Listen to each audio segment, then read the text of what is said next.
Hello, this is Woolly Faye. Welcome to my channel. This is the second tutorial in a series entitled Learn to Crochet. In the first tutorial, if you missed it, we covered the tools that you would need and some basic information about yarn weights and hook sizes. So if you missed that, you might want to go over and just give that a quick listen. But I promise in this one I won't talk as much, so let's go ahead and dive right in because we want to keep these short. What you want to do first is create a slip knot. So in order to create a slip knot, you're going to put your finger out like this. So this is at least my method of doing it. Stick your finger out like this. Take your yarn and wrap it once. Wrap it twice. And wrap it a third time. So you should have 1, 2, 3 loops on your finger. Now you're going to take this one in the middle and you're going to move it over the top of that. I'm going to push this back just a little so I have plenty of room to work. So what I'm going to do, pick this up and move it over the top of that one. Now I'm going to grab the one that I just leaped over. Okay, so we had one here, we pulled it right there over the top of it. Grab the one behind it now, which was the one in front originally, and pull it over the top of your finger. You have a slip knot. Okay, let's do that one more time. You practice it. You can always pause this video.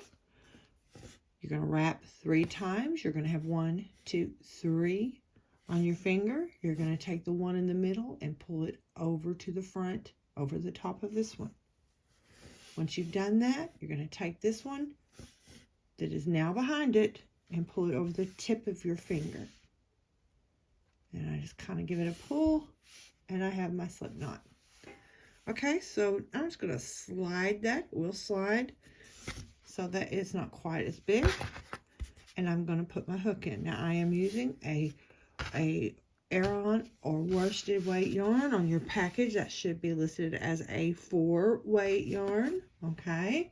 And that calls for a 5mm hook in most cases, but in this case I'm using a 4 because, as mentioned in the previous tutorial, the previous video, I prefer to size down. You use whatever is comfortable for you. Okay, so now we are going to learn to chain, and in this tutorial we're just going to chain, and then in the next tutorial you're going to learn how to create your foundation row. This will be your foundation chain.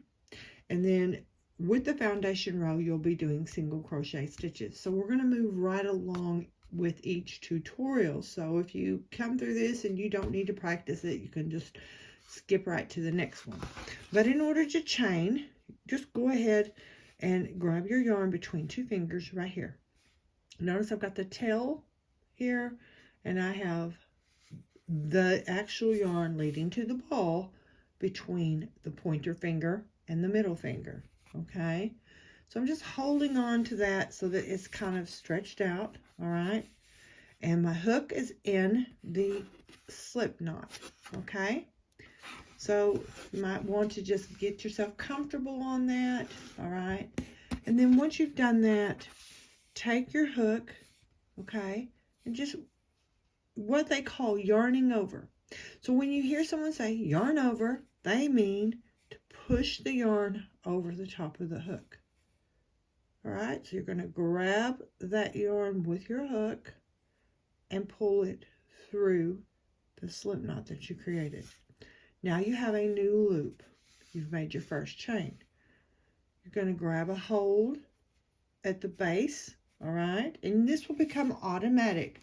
You got this thing called muscle memory. What will happen is your brain will begin to work with your muscles so that you automatically do things. At first, it seems like a struggle, and this is where a lot of people just give up.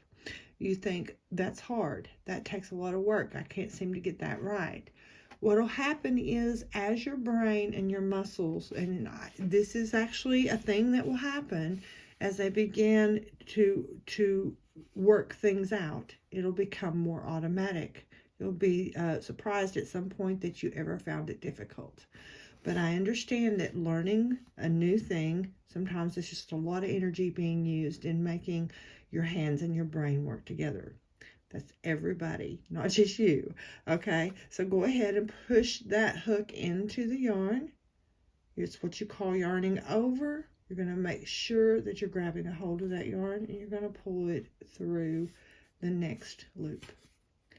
Again, pushing into the yarn, grab the yarn and pull through the next loop. Push in, grab the yarn, and pull through the next loop. And you're just going to keep doing that. Now, in the next tutorial,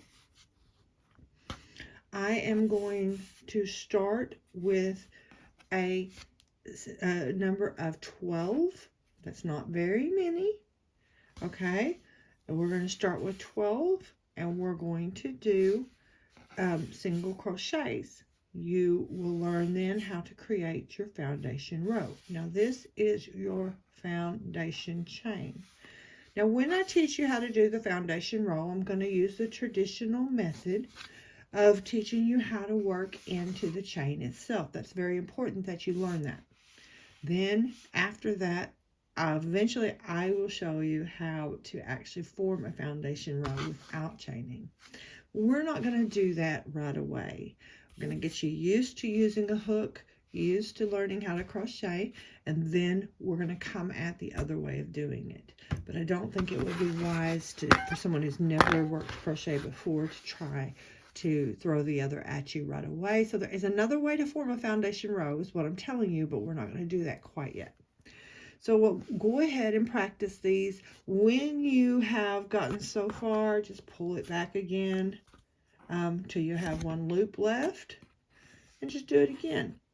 The idea is to be able to actually just work those in. If you need a bigger hook, use a bigger hook.